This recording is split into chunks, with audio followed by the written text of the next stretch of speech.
Good morning, I'm Juanita and welcome back to the Net Guru. This is the most important video of the year. It may sound like it's a ridiculous thing to state that this is the most important video of the year, but this is my video with a call to action. It is currently the Forest and Bird New Zealand's Bird of the Year competition and voting is open. Now, what's important about this? This is the 20th year that Forest and Bird, which is an environmental protection agency, for lack of a better term, but it's a charity. So basically, they're here to save our forests and save our birds. Like, New Zealand's got the most plentiful bird wildlife. We've got more endemic species of birds than anyone else, and pretty much all of our natives are birds. In previous years, I'm going to try and remember to actually put these up here, I've thrown my support behind various birds by knitting them. 2 years ago, paradise shell ducks, because paradise shell ducks live down on my pond. I have a breeding pair. Every year they breed about 8 ducklings, and then eventually the parents go, get out of here, and all the ducklings leave. And it's a very sad moment for me, but in the meantime, those things, they are territorial, and I love them to bits. That, and the girl one is prettier than the boy one. So that's always a bonus. Then last year I supported Tiri Tiri Pounamu, which is a rifleman. And basically it's a little teeny green potato. And the reason why I jumped behind that one was because, well, it had a really hilarious campaign. And of course we all know John Oliver, and he supported the Puteki Teki and that one bird of the century. And he went all out. And one of my friends is an ex-student, Thor. He ran the Bird of the Year campaign for the Hoiho many years ago, and he researches the yellow-eyed penguin as part of his masters. So this year I've jumped on board, and I'm hoping that one of these buggers flies around behind me during this introduction. If not, I'll try and get some footage later on. Kahu for Bird of the Year. Now, what is the Kahu? The Kahu is a swamp harrier, or a harrier, or a hawk, whatever you want to call it. Now, I'm going to insert the pattern that I've made for this puppy. Now, I've put wire in it, but you do not need to put wire in yours. The reason why I put wire in mine is that these things spend so much time gliding around our shelter belts. Mostly they're looking for mice. They will eat roadkill.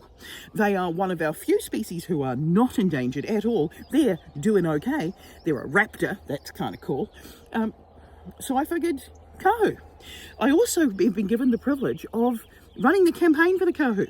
What have I done for running the campaign for the Kahu so far? I have knitted this Kahu.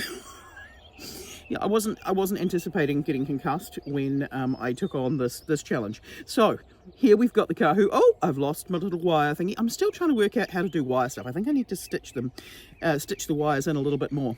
He has a wire frame. You do not need the wire frame. That's my paradise shell ducks. You don't need to do the wireframe. You only need the wireframe if you want to be able to do claw things and arm things, well, wing things really, because they're birds. But the reason why I had to go with it is because they sit around on our fence tops, and I wanted him to be able to sit around on the fence tops, and I wanted him to be able to spread his wings wide and glide. So that's why I've done that. But if you're making it for a child, definitely don't do that. Just sew the wings on. And I will put in an alternative for the legs that don't involve wires or whatchamacallits, pipe cleaners. Yeah, I'm still suffering from the concussion, guys. So without further ado, go ahead and make your own Kahu. I think the next section of video is going to be the yarn selection that I got, because he's double-stranded. The reason why he's double-stranded is I wanted it to make it look a bit like feathers. I'm not sure how successful that's been. From a distance, it looks quite successful. Up close, it looks like I've just got lots of colours wound together. So, you know, you be the judge of that. If you do not want to make your own Kahu, that's fine. In the box down below, I'm going to send you off to go and vote for Bird of the Year. You can vote for the Kahu first and foremost. Yeah, you have to vote for the Kahu because, you know, I'm running this campaign. So, power of positive thinking. You're going to vote for the Kahu. But then you also get 4 other votes. Now, your 4 other votes, I don't mind what you do with them. You can put them anywhere you like. You can go seabirds. You can go land birds. You can go not flightless birds. You can go, there's a whole penguin section. So, by all means, you pick anything else. You get 5 votes. Each vote is equal. So, you do not have to rank your votes.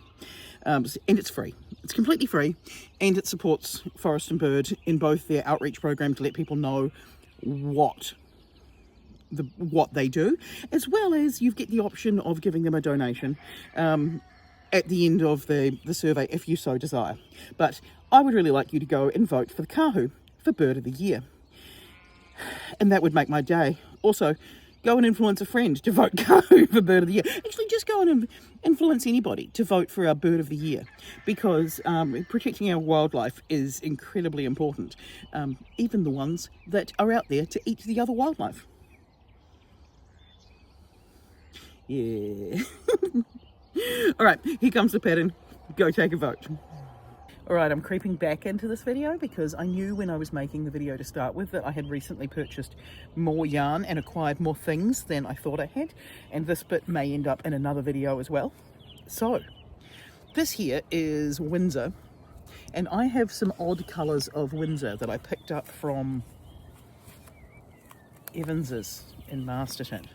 So what we've got to start with is we've got these 3 shades of brown, we've got this whitey creamy shade, we've got some black, we've got this mustardy yellow, and I've got some more black and white. Why do I have neutrals, you ask? Well, I'm the campaign manager for the Swamp Harrier, or the Kahu, and you may notice every now and again there's a hawk that flies around. That's the bird. We're talking 20 years of Forest and Bird New Zealand's Bird of the Year, and I figured that what I would do is I would pick a bird. I picked a bird. Well, actually I picked like 3 birds, but I was too late in the application process, but I did get the Swamp Harrier, and I like the Swamp Harrier. My campaign slogan is going to be, we're doing okay. But it's also a raptor, so it's a bird of prey. It's very cool. So what we've got is I've got a range of colours, and my plan is to come up with a knitting pattern for the Kahu.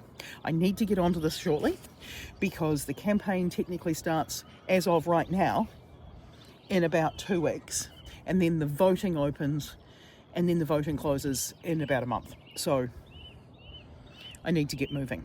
But that's the other yarn I got as I picked that up. Now, you may wonder why I chose those colours. They were in the remnant bin at Evans's. They were the leftover yarns.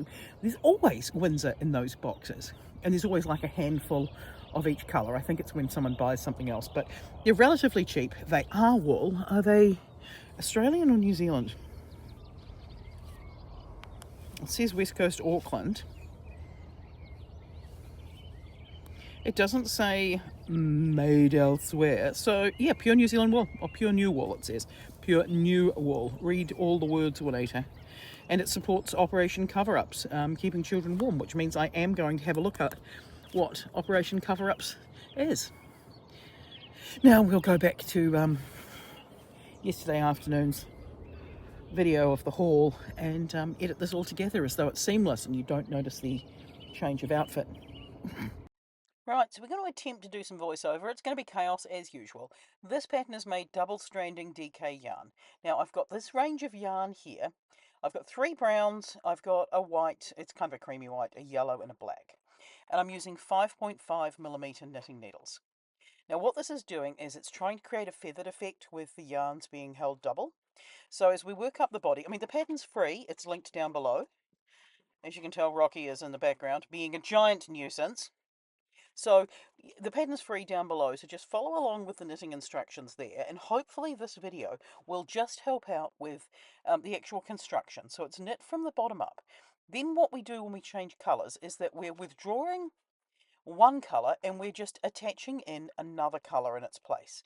So in this case here, what we're doing here is we're removing the medium brown and we're adding in a dark brown. So by doing that, we end up with the yellow carrying through and the browns change. This is the only time, I think, that it happens in a straight line. After this, it starts, oscillating is not the right word, alternating? Alternating is to when this happens. So we're kind of going for some chaotic stitches. That's the plan anyway. So we're working up the body. There's some decreases that happen around the neck. Now, this is still going to be a much chonkier boy than our actual Kahu in real life. Why? Because I cannot bring myself to make a skinny bird, all right? I just can't do it. I try, I end up going with chonky every time. So when we get to this neck portion where we change to the white, what we're doing here is that we're doing some stitches with the brown and the yellow and some stitches with the white and the brown. Now, we're carrying our floats across the back. We're not worried about how far we're carrying them. We're not trying to catch our floats. This is all on the inside. In fact, nearly all of these tails are either just going to be gently tucked inside the bird, or they're going to be used to darn up the bird anyway. So do not look at it and go, oh my god, there's going to be so many yarn tails to weave in. No, there's not. It's just mostly about following the instructions as to when to drop one yarn and when to pick up the next. It is a bit of a pain in the butt, and you do end up with these big giant tangles, but you get there in the end. And I do think that the result is actually worth it. So here we are working on the head. There's, another shot of my knot. We're narrowing down yet again. As we go a little bit further, we're going to change colour one more time. Now, you don't have to do this one more time. I changed the colours quite a few times because I was trying to get a gradient of the browns through his head. But whether or not it was necessary, a whole other kettle of fish. So, by all means, you can do this with like a pale brown and a dark brown. I think only 2 browns are really needed to get the overall effect. But I went with 3, and I just kept swapping them over and alternating as the pattern says down below. The alternating is a giant pain because you're constantly trying to remember which is the yarn that you're carrying through and which is the yarn that you're swapping, but it looks cool. So we've got this little definition going on in the featheriness of his little head because he's a good little boy. Once we've got up the top of this guy's body, what we're going to do is we're going to take a relatively long yarn tail and we're going to thread it through the remaining stitches with a darning needle. We're going to pull that tight. That's going to do 2 things. 1, it's going to close up the top of our bird's head. And 2, it's giving us a yarn tail that we're going to be able to use for stitching up the back of the bird. Another advantage in having all these different colour changes is it actually doesn't really matter which colour you're sewing up with. As long as it's been used in the back there somewhere, it's fine. Pretty much, I think I used medium brown for stitching up most of this bird. It's been an enjoyable process. If not a mental challenge with my concussion. Right, so here we go. We've got our last stitches here. We're now going to thread this yarn onto a darning needle. And there's me attempting to show putting the darning needle through, but of course not managing it because honestly, I cannot wait to move into the house and to have the ability to have a top-down camera and to not just be doing voiceover of some chaos filming that I did at some point. Right, anyway, we're pulling the top of the head down, and that is our body complete. You can see his neck, you can see where his neck meets with his body, you can see the colour changes, and you can pat yourself on the back for being master of the universe. The next thing we're going to do is going to work on his wings and his tail, and I decided to use some wire. So my smaller birds are about this size. I still haven't released this pattern for the runner duck, but I'm hoping he'll come in handy during the Bird of the Year campaign. And this is the Swamp Harrier, so I am happy with the fact that his body's come out bigger. It's a similar sort of shape, but yeah, he's twice the size. He stands up all by himself just with the stuffing, which is cool, and his eyes have kind of worked, but like I think the eyes I did on the emotional support duck are better, where I just sewed them through, which allowed me to get a good head shape. So I think what we're going to have to do here is going to be, let's make some armature wire, because if we put some wire through his body and out through his wings and for his footsies, maybe his tail, I might not have enough wire. We shall see how much wire we have. That'll help him stand, whereas this guy doesn't need help standing because he's teeny. Right, let's keep moving. Alright, this is what I've settled on. So I've got this piece that sort of comes up and over. It's about as long as the body, but maybe the wire is longer than the body, but it's going to come out of the body. And I figure these are going to be the feety, clawy, leggy, thighy bits. I'm not giving you measurements for this because while I own 100,000 tape measures, I don't know. I had one just yesterday measuring baby socks, and I can't even find that one in my handbag. So Sorry, Wellington, I've given you another tape measure. So it's about the length of the body, but not quite. I'm not taking it up to the tip of the head. I'm not taking it down to the bottom of his bit. But I've got the legs are coming a little bit further forward. Then I've got this bit that's going to go out, and I think I'm going to attach it through the middle. I've gone this way with the folds at the outside so that the wingtips aren't going to be pointy, and I figure I can use these ends here to wrap around this middle wire. And I've got these two short bits that what I'm going to do is fold them. This is not a very strong wire. It's quite good, I think, for this. And I think what I'm going to do is I'm just going to twist it on here. I might try and assemble all that and then show you, but I don't actually think any of this is necessary. I just kind of want to be able to pose as wings for the campaign, and I can actually see a Swamp Harrier out the window. Doing this with a concussion? Great idea. Great idea, Juanito. Okay, I've twisted these together. It should be noted that I used to do chainmail, so I should have more than just one set of pliers, and I should have used pliers more, but I've twisted that around there. That's quite a tight joint. I've got to shove that through this yarn at some point, but that should be doable, because while it's a dense knitting, it's not going to be impossible to shove that through. I will have to remove these glory bits, I think, to come through the body, but that can wait. For now, they're just loosey-goosey, and we'll see how we go. But I think that gives you the idea of what I'm doing. I also think it's not going to be overly necessary if you just feel like overstuffing it and you don't want to be able to pose this wee boy or girl. Yeah. Yeah, this looks ridiculous, but it should work. Right, now the wings. As you can see from my quality drawings and my genuinely brilliant mathematics, I went over a few different times of looking at photos of the birds, looking at the birds in flight, trying to work out how to break this down in a way that made sense with yarn. What we're going to do is we're going to start with our medium brown, I think it is, and black, and we're going to cast on 3, increase it to 5, there's instructions down below, and we're going to end up with all of these little hoops. We're going to have 2 of them that you're going to put away sideways, elsewhere. I think I've called them wingtip A, and then 6 of wingtip B. So you're going to end up with a whole stack of them sitting on your needles. At this point, you're going to be looking at the yarn tails thinking, Juanita, you are a mad woman. Nobody wants to deal with this many yarn tails. But when we get up to actually shaping the wing, we're going to start with our first 2. We're just going to snip off the extra yarn from one of them, because we're actually only going to use 2 at a time. We're just going to keep adding 2 to the outsides. This wing gets folded in half and stitched up around the little wing flappy bits.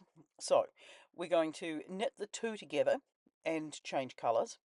Then we're going to slide a wingtip B on the either side of 2 wingtip Bs with some additions, and we're going to knit right across. We're just going to carry our yarn. We are not worried about the floats at the back. We're just going to carry it across loosely, because all of our floats are going to be in the inside.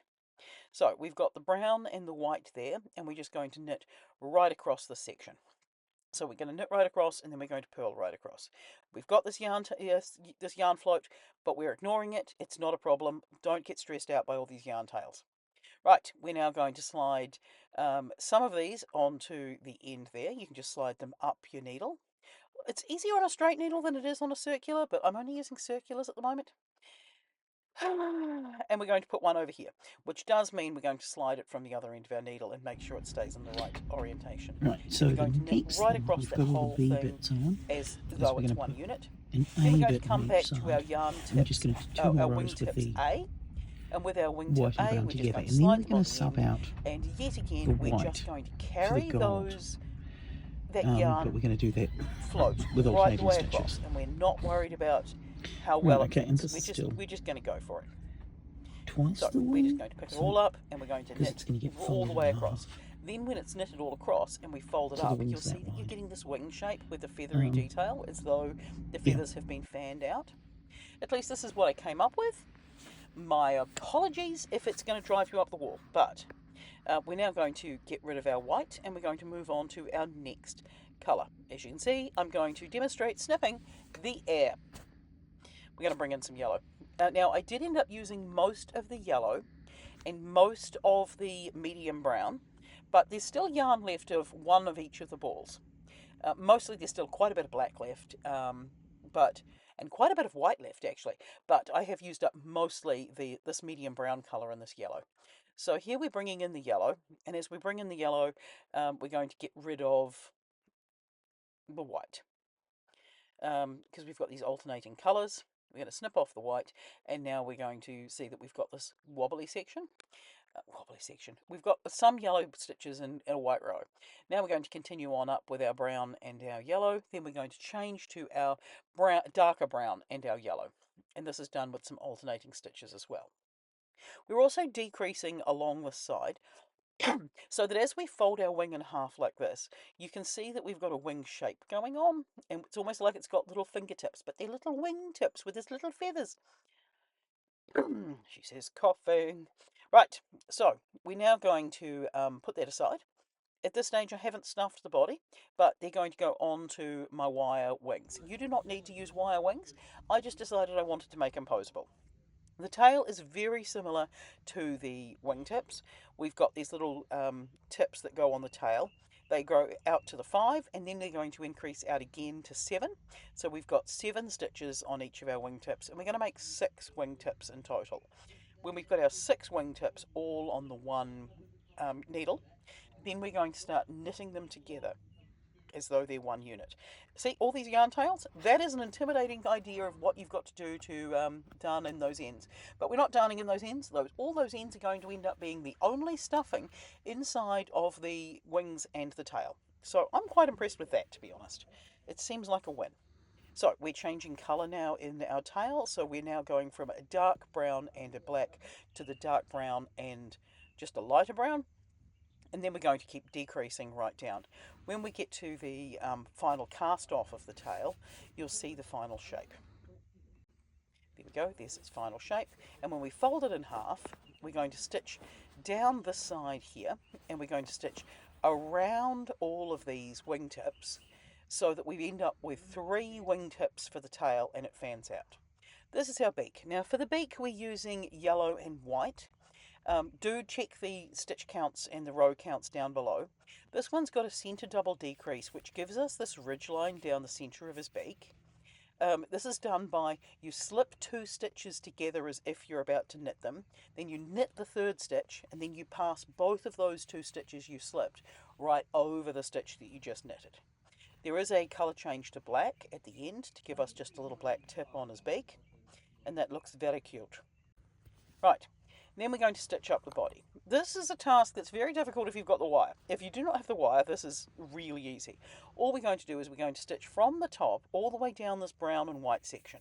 And from the bottom, we're going to run our yarn around the cast on stitches, and then we're going to pull that tight. And it's going to create like a little circle there at the base of the birdie. Yes, that's what we're calling it.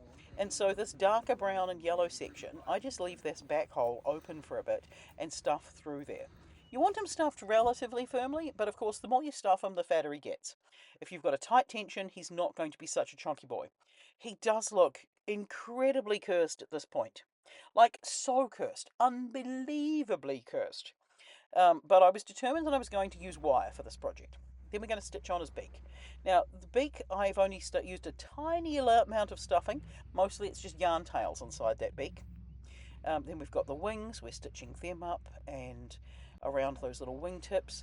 Once we've got them stitched on, we can slide them onto the wire, or in the case of those of you not using wire, just place them onto the body and stitch them almost like they're horizontal with the base of the bird. Maybe just a little bit of an angle.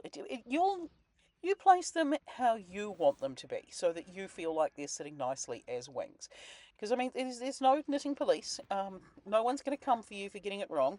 You can make his wings lie any way you like. I just made them lie like this because I had the wire in them, and I wanted them to be able to display his wings, and I wanted him to be able to put his wings down majestically, so that he's got 2 looks. Right, he does look silly with one arm up. There's his 2 wings on. There's the wire, so I can put this little bend in it, and he gets his little armpit. Oh, he's so cute. Now the feet. Now, because I made the feet out of wire, what I've got here is rows of I-cord. I made 6 I-cords that are 10 rows each, and then on the last bit, I just threaded my needle right through the top and ended up with these little French fingers, French fries. French fries? Yeah. So those we're going to slide onto the wire. If you decide that you don't want to use wire, what I would do is I would knit these to be no more than 6 long, and then stitch them together at one end, and then stitch them directly to the thigh. You could probably make 4 and do like a tiny rear talon. Oh my goodness, my roosters are going crazy. Although I can actually see a swamp harrier out the window right now as I do this voiceover, so that's kind of cool. So we've got these little feet sausages. We're just going to stitch them on top of our wire. I recommend a couple of things. One, roll over the end of your wire to get a round nubbin tip on it before you start threading it through the I-cord. Pop on a little bit of hot glue once it's on there to stop it sliding. The other one is you can wrap your wire with some floristry tape just so that it's got something else to grip onto. I, of course, didn't. I just shoved it on there and stitched. These are our thighs. Now, our thighs are only 4 rows deep, and then it's a knit 2 together all the way across the row. We're threading through those stitches and pulling tight. Now, the cast on edge is the edge that's closest to the bird. The cast off edge, or this end here that we've pulled through, that's the bit that's going to go around the leg. If you're not using wire, just pull that tight, stitch up the side, pop in some stuffing, and then stitch your little toes to it. If you are using wire, you just sort of wrap it around this leg here. Now, what I've done with all my yarn tails is I just wrapped around and around and around and around and around and around my wire. Then here's my little thigh, and I just went over the top of the yarn tails. I didn't even worry stuffing it because I just used the yarn tails that were provided by my own stupidity by having so many yarn tails. And when you bend his little claws, it looks like you can hold on to things. If you've got a higher quality wire than I have, you could absolutely have him hold on to things. Mine will hold on to something very gently. He will hold the end of the table and not fall backwards. He's quite solid in that respect. Here we're going to sew around the tail, and then we're going to stick the tail to the back of the bird, because for some reason I didn't stick the tail on until after I had the feet on. So there's our tail ends. There's our folded up shape. There's so many tail ends, but they're just the only padding that we have inside this tail. Now we're going to stitch it onto his backside. You can see that I've got a seam here, mostly because I have not stitched it particularly well, but I'm not too worried. We're going to do some face shaping. The face shaping is 100% optional. You can just stitch with a long needle from one side through the head to the other, with some stitches to create some eyes, which is what I did on the emotional support duck, and I found that it worked quite well on this harrier as well. Firstly, I just pulled his head forward and gave him this furrowed brow. It does make him look like the bald eagle from the Muppets, and then I just stitched him and gave him some eyebrows and stitched right through to give him the eyes. They're black eyes to get it set in place. Well, hopefully you thoroughly enjoyed making your own Kahu. If you're still at this end of the video, either you stayed for the chaos that are my knitting tutorials, or you were actually following the instructions and you wanted to make your own bird. We're now at the end of the video. This is Kahu. I will link the patterns down below because I think the pattern for this paradise shell duck is still up. I don't think I ever got around to writing down and well, I wrote down the pattern for the Titi Titi Pounamu, but I don't think I got around to releasing the pattern for the Titi Titi Pounamu. But yeah, the pattern for the Kahu should be out at the same time as this video if I've got my calculations correct, and you can make your own Kahu. In the meantime, YouTube thinks that you're going to like this video over here. There's a whole playlist of other knitting patterns or crochet patterns that you might want to partake of over here, and if you want to stick around both to find out more about what I'm doing with yarn, that and just generally being chaotic, click the subscribe up there in the corner. I will catch you next week. Bye.